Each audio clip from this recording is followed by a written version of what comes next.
memandang padamu, kau ada untukku.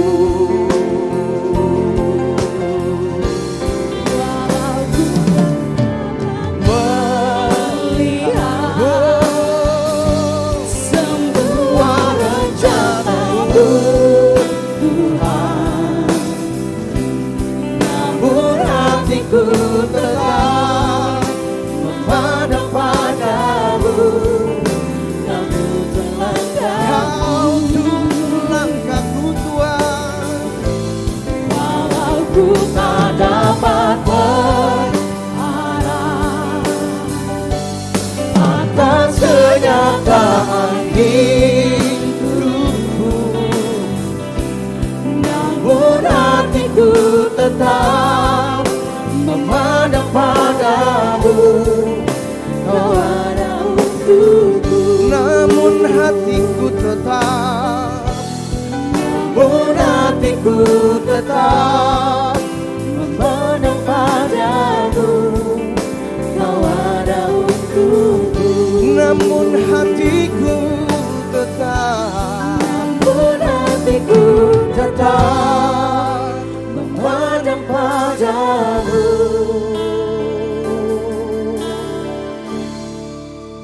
Kau ada untukku.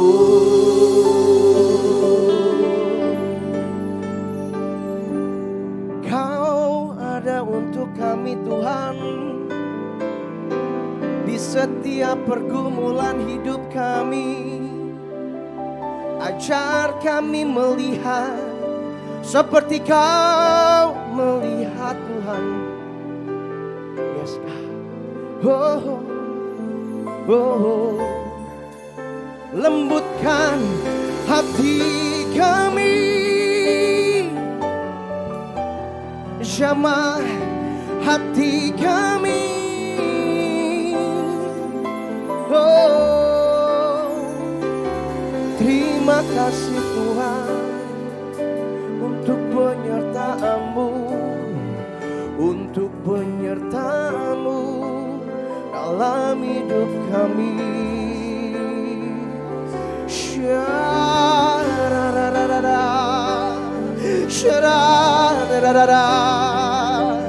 We worship you, we worship you.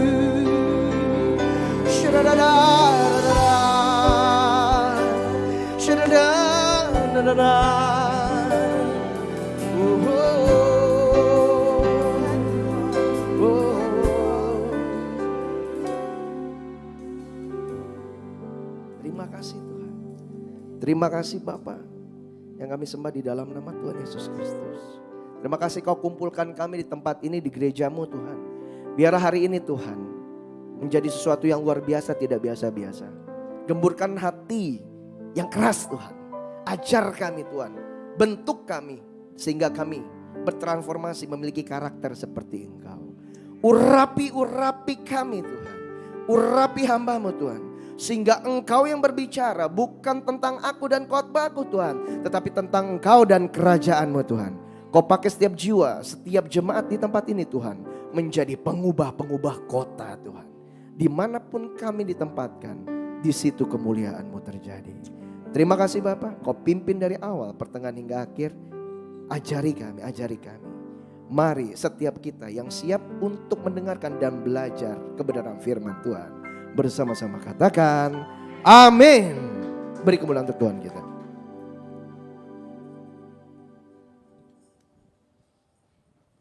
Shalom.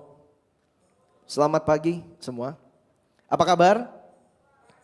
Luar biasa. Terima kasih untuk kesempatannya kepada Bapak Gembala, Pak Robert, dan juga jemaat GBI Intermark. Ya, hari ini saya tanpa berbasa-basi, saya akan berbicara mengenai Vespa. Oke, tadi di perjalanan saya merenungkan agak ironis. Ada satu negara yang belum mengenal kebenaran firman Tuhan, tetapi negara ini sungguh diberkati oleh Tuhan. Dia tidak mengenal Roh Kudus, tetapi sungguh diberkati Tuhan. Negara manakah itu? Negara Jepang. Bapak Ibu, saya diingatkan oleh Tuhan. Tuhan berkata, aku tidak membela siapa-siapa, tetapi aku membela kebenaran firman-Ku. Negara Jepang, dia tidak mengenal Tuhan, tetapi setiap penduduknya melakukan kebenaran firman Tuhan. Tertulis saling mendahului dalam memberi hormat. Kita bisa lihat di setiap sudut kota Jepang, sedikit-sedikit orangnya, hai hormat, nyebrang jalan hormat. No wonder negara itu diberkati Tuhan. Yuk Indonesia yang negaranya sangat syarat dengan keagamaan. Dan kita tentunya jangan kita terjebak dalam rutinitas keagamaan. Tapi kita menjadi pelaku-pelaku kebenaran firman Tuhan. Sehingga dimanapun kita berada, dimanapun kita ditempatkan, negara, kota akan berubah dan mencerminkan kemuliaan Tuhan. Beri kemuliaan untuk Tuhan kita. Oke, kenapa Vespa tadi? Sempat saya ke belakang ditemenin, ada yang nanya siapa namanya ya? Anak cute. Kak, kok khotbahnya Vespa? Saya tidak fanatik terhadap Vespa, tetapi ya saya di situ dan pengurus juga, dan saya melihat ada satu culture yang sangat indah sekali.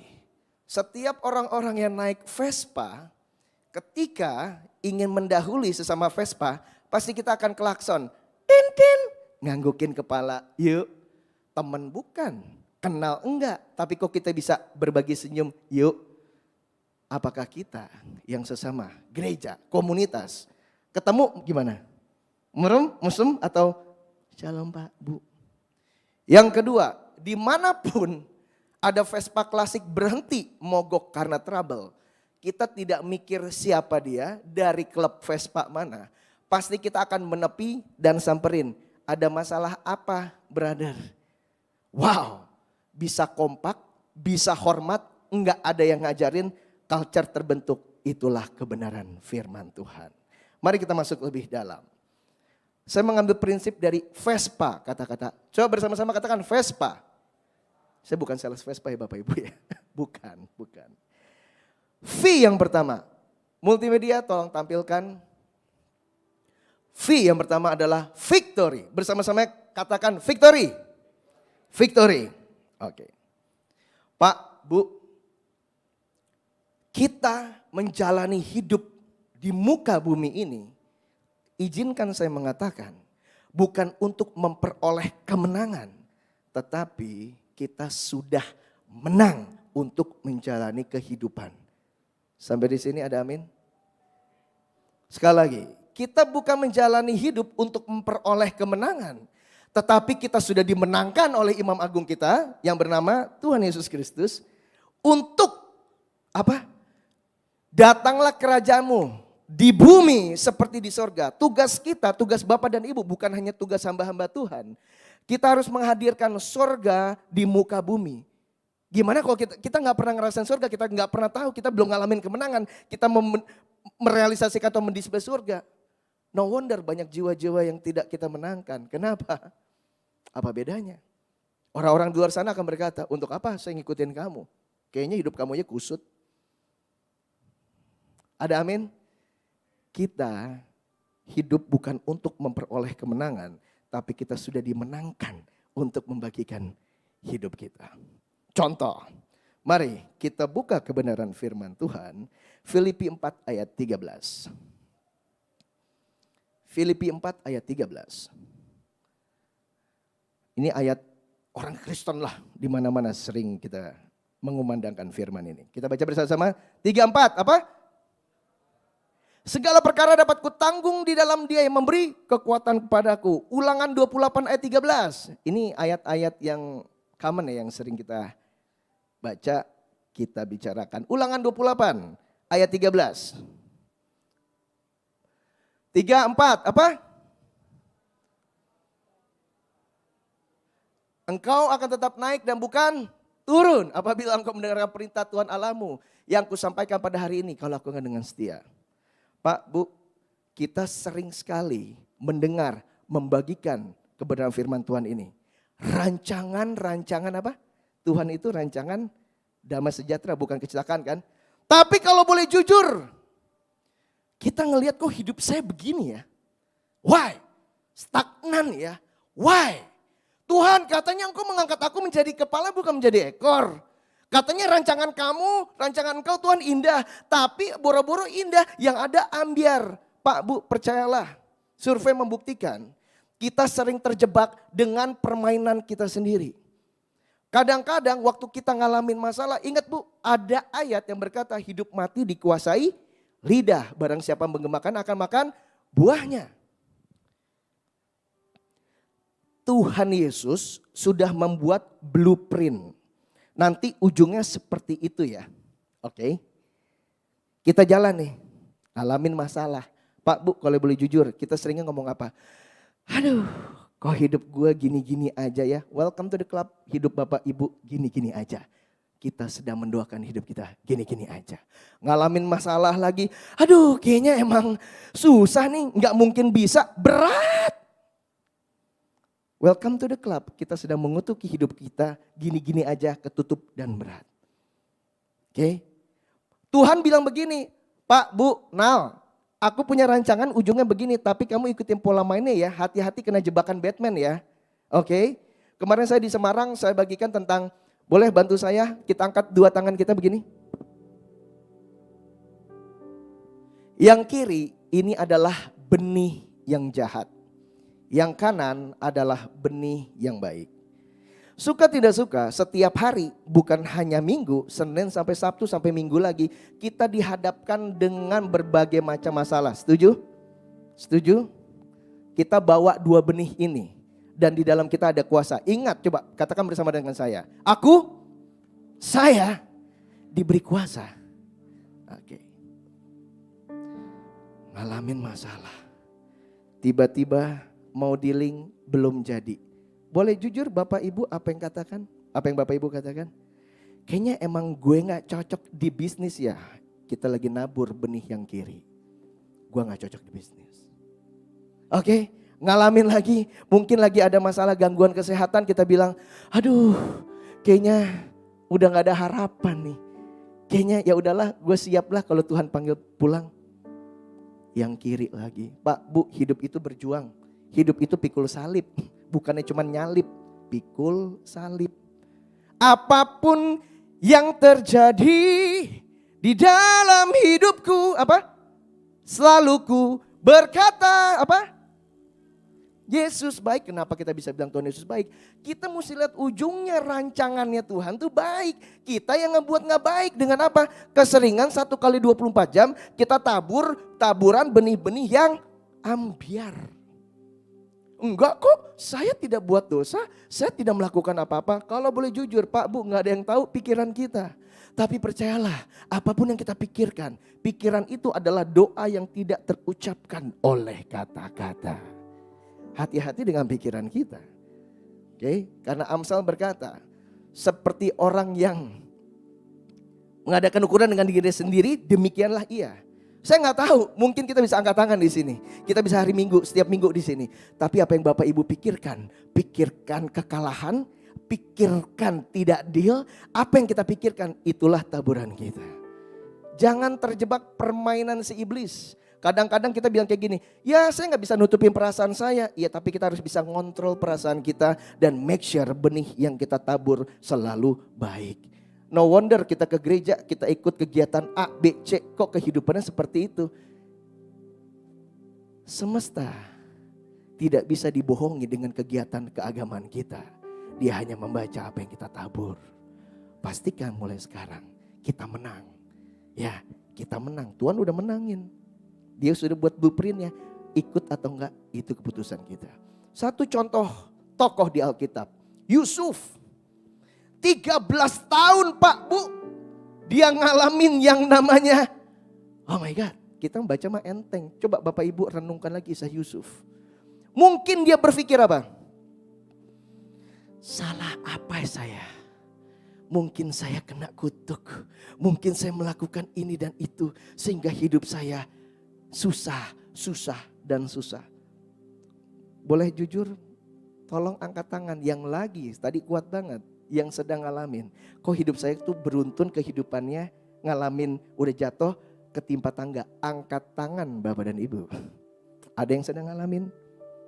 Bro, percayalah. Kamu gak kesendirian. Kamu harus pikul salib kamu, berjuang. Itu bukan titik akhir, itu bukannya ending, tapi itu proses mendewasakan kamu. Yes, Yusuf dipilih oleh Tuhan, tapi namanya anak-anak Tuhan tidak pernah akan Tuhan display secara gampangan. Dia mau anak-anak Tuhan menjadi display karakter Kristus. 13 tahun Yusuf diproses sampai akhirnya menjadi orang nomor 2 di Mesir. Kenapa? Yang dia lihat bukannya hal-hal yang bikin dia down. Yang tadi lagu kita tadi apa? Meski ku tak dapat melihat, saya ngalamin semua rencanamu Tuhan, namun hatiku tetap percaya blueprintmu. Ku menjadi kepala bukan ekor. Ingat ya bro, masalahmu tidak permanen selama kamu tidak permanenkan masalahmu. Amin. Kenapa Tuhan Yesus bisa menanggung penderitaan yang begitu berat? Karena dia tahu ujung-ujungnya kemuliaan. Pak, Bu, teman saya ada. Dulu ya tahun berapa saya lupa. Mohon maaf. Size-nya agak over. Dia bilang kayak begini. Suatu saat gue akan jadi model Elman. Kita ketawa aja Bapak dan Ibu. Setiap hari dia kerja keras, dia ke tempat gym. Semua orang pada ngejatuhin dia. Gak mungkin, hobinya makan. Dan terbukti akhirnya setelah dia proses berapa ya? Hampir 2 tahun. Akhirnya dia menang. Juara 2. Model Elman. Namanya Deva. Ntar saya kasih tahu tahun berapa. Saya tanya. Bro, lu kok bisa sih menahan ocehan omongan orang yang satir? Nah, karena gue tahu, gue ngelihat gue di cover majalah Elman, itu yang gue lihat. Gue gak ngelihat kenyataan saat ini, saya masih seperti ini. Tapi dia sudah punya visual di masa depan. Saya gak tahu apa yang Bapak Ibu teman-teman semua alamin. Visualkan apa yang terjadi bersama Tuhan. Kalau kita sedang ngalamin titik terendah, jangan perkatakan, iya nih saya kayaknya rendah. Aku akan menjadi kepala bukan menjadi ekor. Aku akan terus naik bukan turun. Tuhan beri aku hikmat-Mu sehingga aku bisa ngelewatin ini semua. Berkali-kali dalam pelayanan saya bilang, Pak Bu jangan cengeng, pikul salib. Dan ketika Bapak dan Ibu jatuh, percayalah sorga pasti kirim Simon dari Kirene untuk Bapak dan Ibu. Dia tidak akan pernah meninggalkan Bapak dan Ibu sendirian. Yang ngomong ini juga ditempa berkali-kali Bapak dan Ibu. Tanya istri saya. Tapi itu dia, kita harus bisa melihat rancangannya Tuhan dalam hidup kita. Izinkan saya share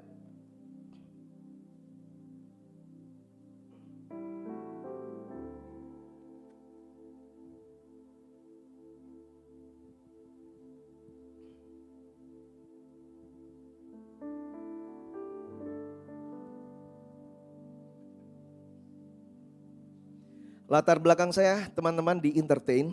Dulu kita tuh berlomba-lomba ingin masuk ke acara Trans TV namanya Sketsa. Dan itu jujur saringannya ketat banget. Kalau sekarang kan semua punya sosial media ya. Kalau dulu kita harus melewati tahap casting dari puluhan orang, belasan dan kepilih. Semua pemain ingin masuk ke Trans TV. Dan setiap saya lewat Trans TV, saya tunjuk. Suatu saat aku akan main di Trans TV. Banyak teman-teman yang bilang, susah bro, susah, saingannya keras. Saya gak dengerin mereka. Karena saya percaya aku punya kuasa menjadi kepala bukan menjadi ekor. Aku bilang, suatu saat aku akan main di Sketsa Trans TV. Sketsa Trans TV. Ini bukan orang yang punya supernatural, tapi kebenaran firman Tuhan. Oke? Barang saya percaya dia akan melihat kemuliaan Tuhan. Dan itu yang saya tabur setelah buat Trans TV. Sebulan, 2 bulan, tahun depannya dipanggil dan main di Trans TV. Sekali lagi ini bukan tentang saya. Saya hanya membagikan bahwa tembok setebal apapun di dalam Tuhan kita bisa meruntuhkannya. Ada amin Bapak dan Ibu? Beri kemuliaan untuk Tuhan kita. So, victory. Yang kedua, Vespa. Bersama-sama kita baca apa? Apa? Wah, Inggrisnya pada bagus-bagus. Ya itulah ya. Oke.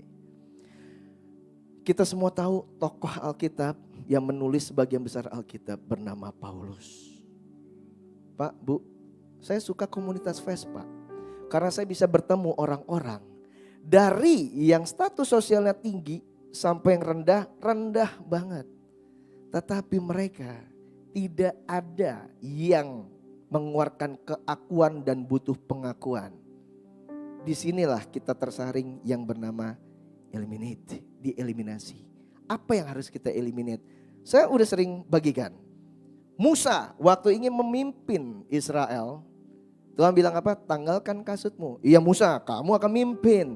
Tapi kamu jangan mimpin dengan cara Prince of Egyptmu ya. Aku pengen kau mimpin dengan ajaranku. Yosua.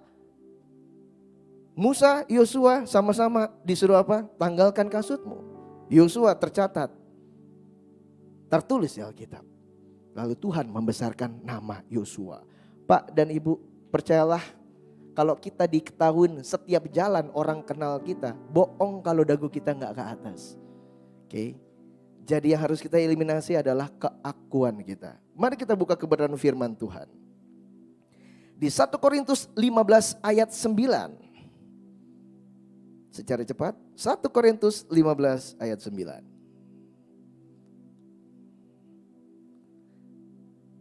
Tiga, empat.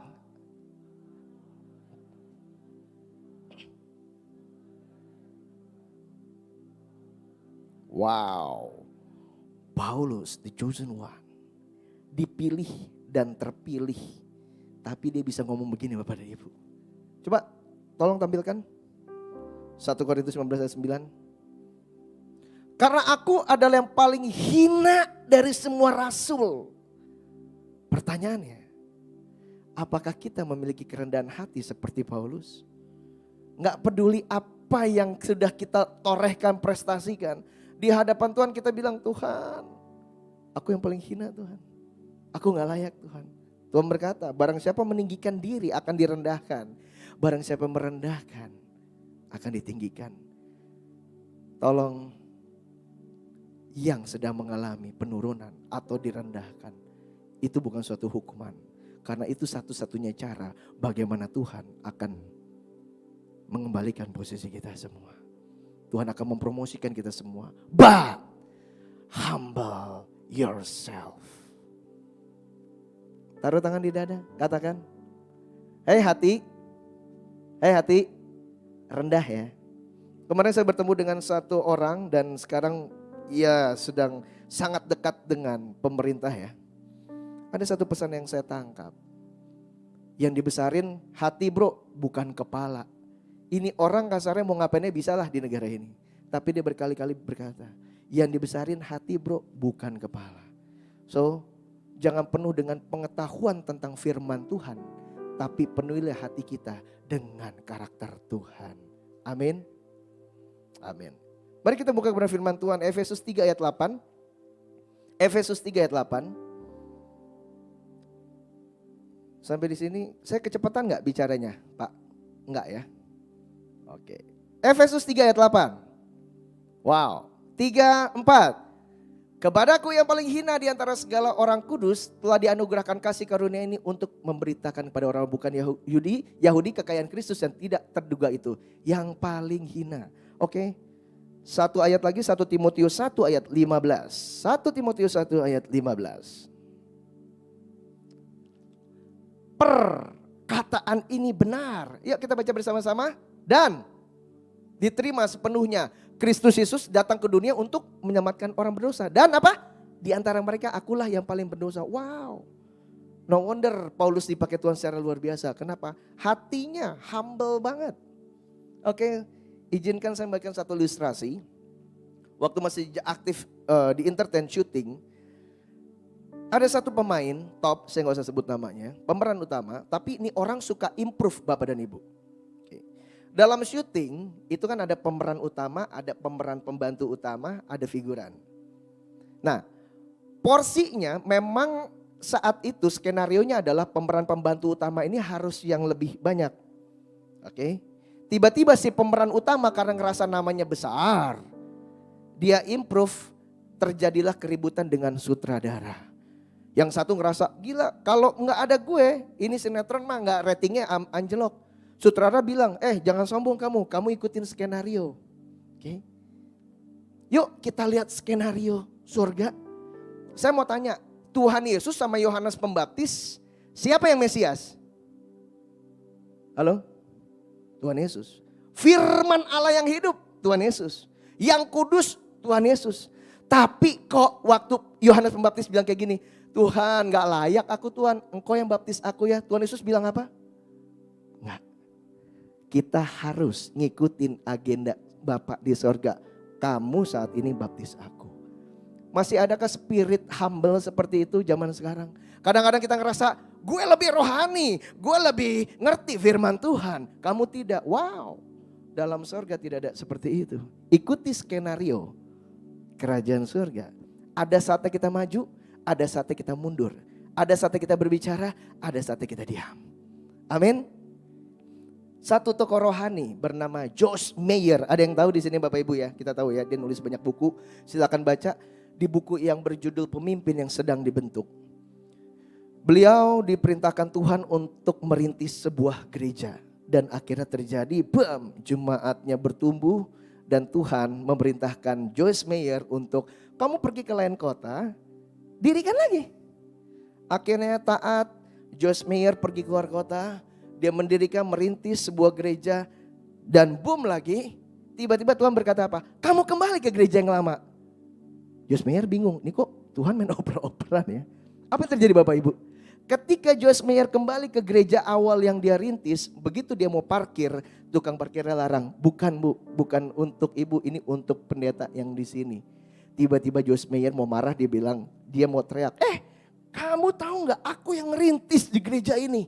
Tiba-tiba Roh Kudus tegur dia, kamu sombong, aku sedang menyingkirkan kesombonganmu. Itu dosa nggak ada yang pernah tahu, tapi Tuhan Maha tahu. Sekarang kita mau dibentuk Tuhan atau tidak, percayalah Tuhan sangat sulit bekerja sama dengan orang-orang yang sombong, tinggi hati, keakuan, butuh pengakuan. Amin. Gak usah cari keakuan, gak usah cari pengakuan. Kalau Tuhan yang udah promosikan, nama kita akan dengan sendiri kok kemana-mana. Beri kemuliaan Tuhan. Oke, yang ketiga, S. Waktu saya sampai jam berapa ya? Oke, S. Sinergi. Oke, bersinergi. Di dalam hidup, kita harus bisa menerapkan prinsip, catat baik-baik, fungsi harus selalu mendahului posisi. Tapi sekarang kebalik. Kita selalu di komunitas dimanapun kita mencari posisi. Begitu posisi dikasih, kita tidak berfungsi. Percayalah teman-teman, kalau kita berfungsi, kita optimal, posisi akan nyamperin kita. Setuju? Fungsi harus selalu mendahului posisi. Karena kita hidup di dunia ini bukan tentang aku, saya, dan I. Tetapi kalau kita bisa tahu, saya adalah bagian kecil dalam konsep besarnya Tuhan. Wow, kita pasti akan punya tempat. Oke, simple. Izinkan saya mengingatkan. Kamu adalah siapa? Garam. Pak, Bu, sebelum kita punya posisi dalam kehidupan kita, apakah kehadiran dan ketidakhadiran saya dirasakan oleh orang-orang sekelilingku? Coba tanya temennya, bro, kalau gue gak ada lu nyariin gak? Coba tanya. Percayalah Pak, Bu, kita gak usah ngomong pelayanan jauh-jauh deh. Kalau kehadiran kita di suatu tempat, kita gak dicariin, kita gak ditanyain, mungkin kita itu garam yang tawar. Kita gak kasih rasa, kita gak kasih fungsi, dan kita tidak berfungsi. Kenapa? Ya itu dia, kita cuma mau display doang, posisi, tapi kita gak berfungsi. Bersinergilah. Pertama-tama, lihat, berfungsikah aku di gereja ini? Berfungsikah aku di tempat kerjaanku, dimanapun kita berada?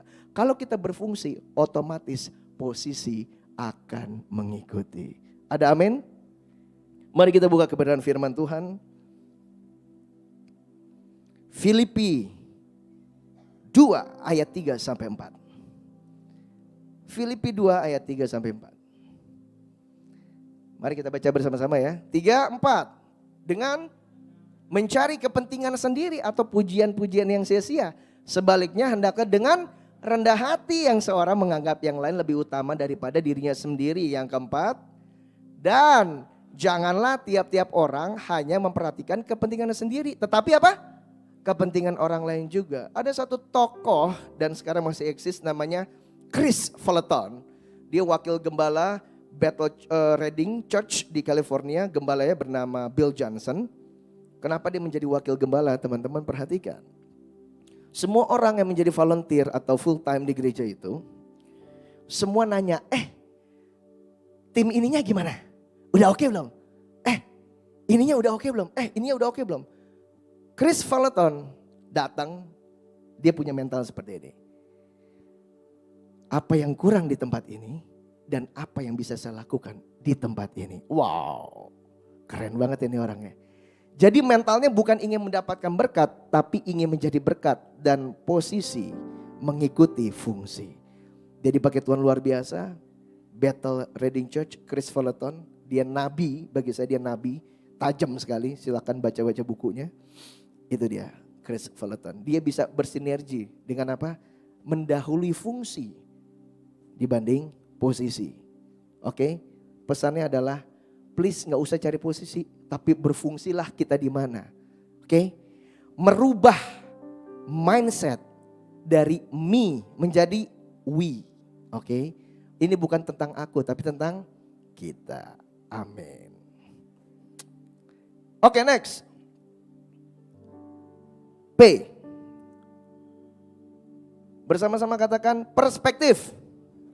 Oke, kita udah tahu ya semua, di sosial media juga udah sering banget. Yang satu bilangnya 6, yang satu bilangnya 9, akhirnya ribut. Dan sering kali kita juga ribut dalam rumah tangga, dalam pertemanan, apapun. Karena kenapa? Cuman beda perspektif. Cara kita memandang sesuatu kadang-kadang contoh ya, kita ngotot-ngototan. Contoh bro. Bro, hidup itu adalah drum, keyboard, dan gitar. Si bro ini marah-marah, enggak. Hidup itu layar, hidup itu mimbar. Saya tidak mau menghambelkan diri saya untuk melihat seperti dia melihat. Oh, dia ngelihatnya dari sisi itu ya. Oh, dari sisi ini ya. Keseringan kita memaksakan perspektif kita, cara kita melihat kepada orang lain. Dan itu akhirnya bentrok. Oke, dalam kehidupan izinkan saya memberikan perspektif tentang seperti ini. Yang pertama, seringkali kita udah ketakutan luar biasa. Ngelihat kayaknya hidup ini udah gak ada harapan lagi. Hidup ini udah gak ada yang bisa tolong lagi. Kayaknya Tuhan udah kehabisan akal seolah-olah untuk percayalah. Meski ku tak dapat melihat semua rencanamu Tuhan. Saya improve. Tolong ajari aku melihat seperti Engkau melihat. Kita tahu kisah waktu Elisa membuka mata bujang. Bujang itu udah ketakutan. Elisa ini udah kalah jombla. Udah kita nyerah aja. Elisa bilang no. Pesannya begini Bapak Ibu. Saya gak tahu, saya ngerasa kuat banget. Mungkin ada Bapak Ibu teman-teman semua di sini udah, aku mau nyerah, gue udah gak kuat lagi. But say no. Karena yang menyertai Bapak dan Ibu itu ternyata lebih banyak daripada yang Bapak Ibu ngelihat. Jangan lemah. Jangan lemah, itu bukan jalan buntu, itu hanya tikungan. Dan jangan cari jalan keluar. Cari Tuhan Yesus, karena Tuhan Yesus berkata, akulah jalan. Dia bisa ngebuat jalan dari kiri, kanan, utara, selatan. Dia bisa melakukan apapun. Tapi jangan sombong, ikutin aturannya Tuhan. Amin. Amin. Saya berdoa untuk Bapak dan Ibu. Apapun yang Bapak Ibu hadapi, alami. Melihatlah seperti Tuhan ingin kita melihat. Yuk kita buka 2 Raja-Raja 2, 6 ayat 16 sampai 17.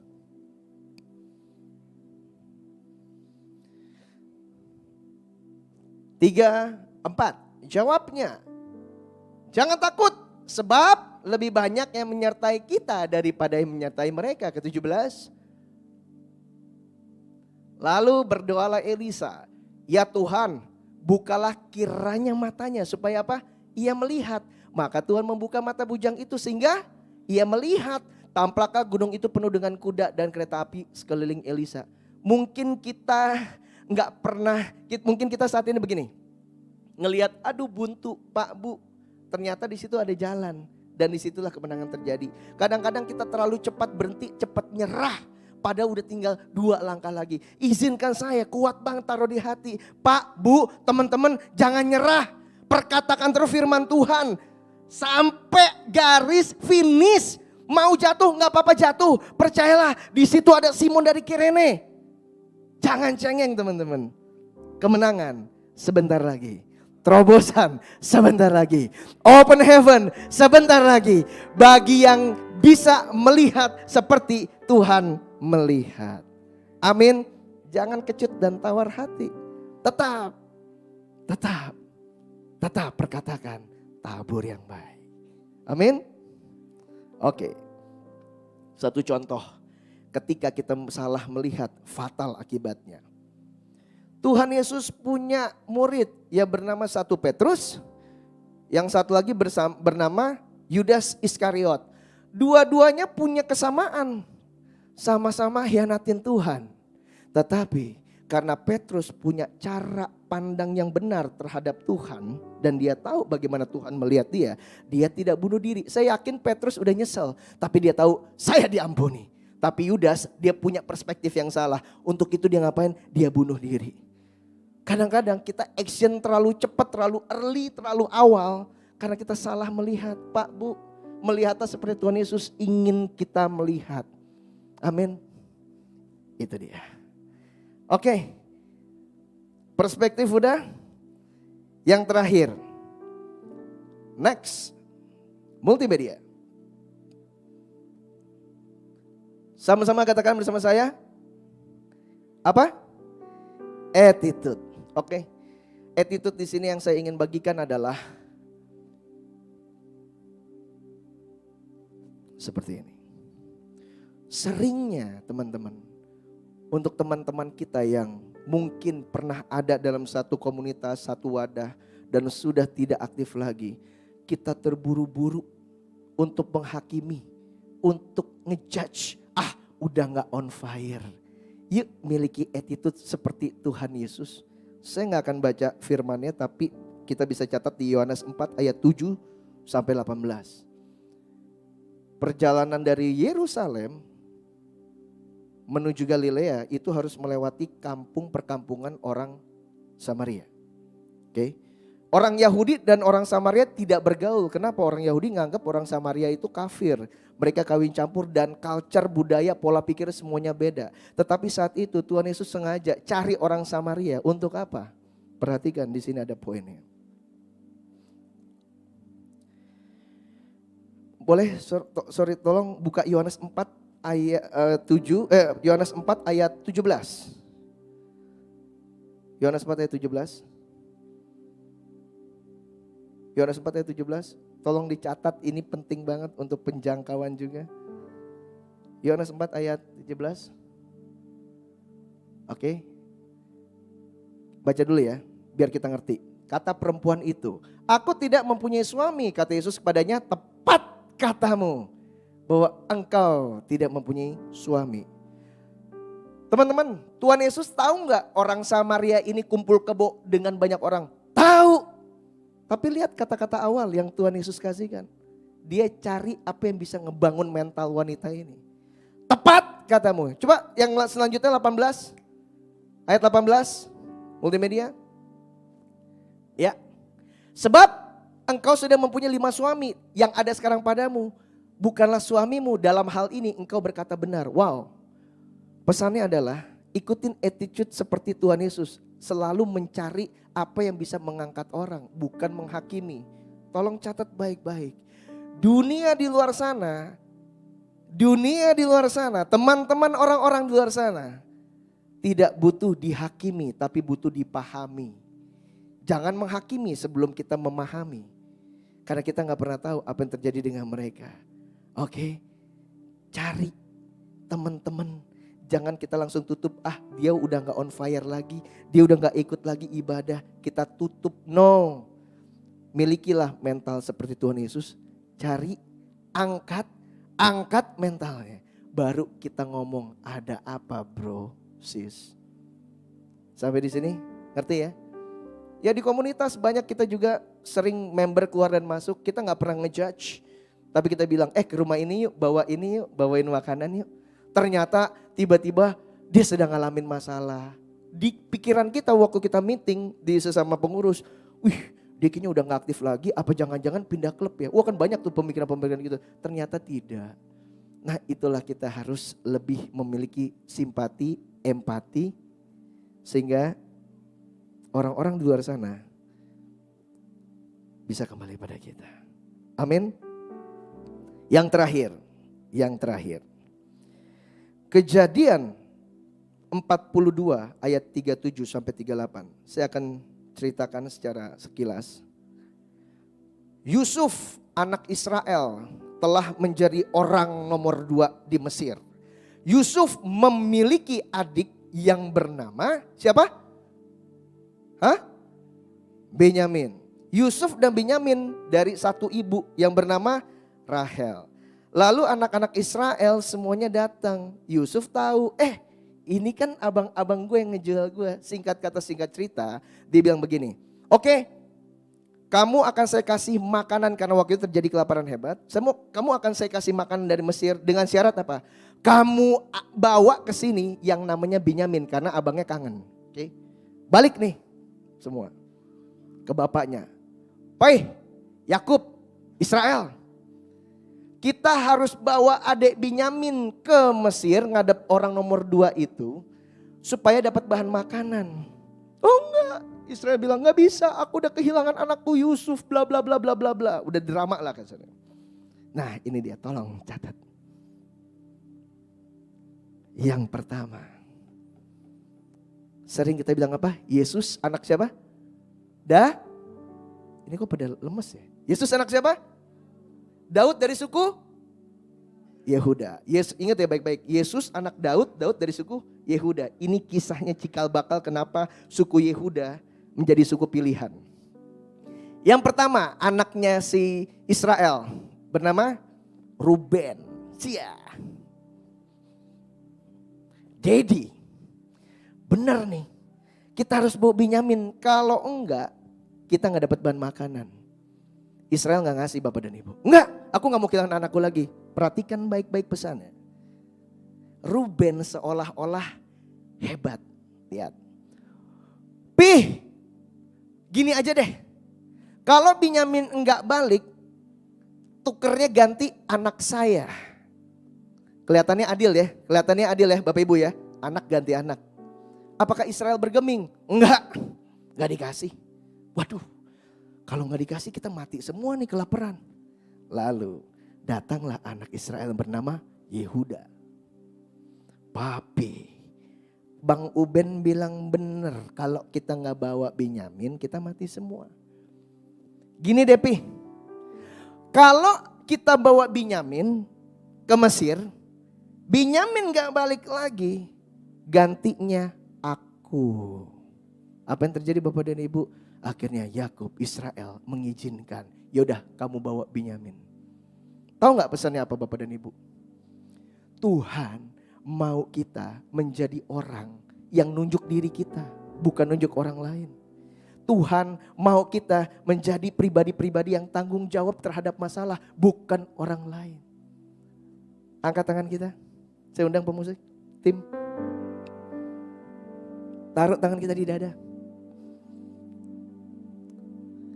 Tuhan, hamba berdoa untuk setiap jiwa di tempat ini. Biarlah kami belajar Tuhan untuk tidak melempar tanggung jawab. Tapi kami mengambil tanggung jawab Tuhan. Biarlah kami memiliki attitude, sikap seperti Tuhan Yesus Tuhan. Yesus anak Daud dari suku Yehuda. Biar dari tempat ini Tuhan, kami ingin mengambil bagian dalam pelayanan-Mu Tuhan. Kami gak nunjuk orang, tapi ini saya Tuhan. Pakai aku Tuhan. Utus aku Tuhan, bukan utus dia tapi utus aku Tuhan. Tempatkan kami di tempat yang tepat sehingga kami dapat berfungsi dan kami memiliki posisi. Terima kasih Tuhan, aku telah selesai memberitakan kebenaran firman-Mu. Biarlah setiap firman yang ditabur tidak akan kembali dengan sia-sia, nama-Mu dipermuliakan. Terima kasih Bapa, terima kasih Roh Kudus, terima kasih Tuhan Yesus. Dalam nama Yesus kami berdoa.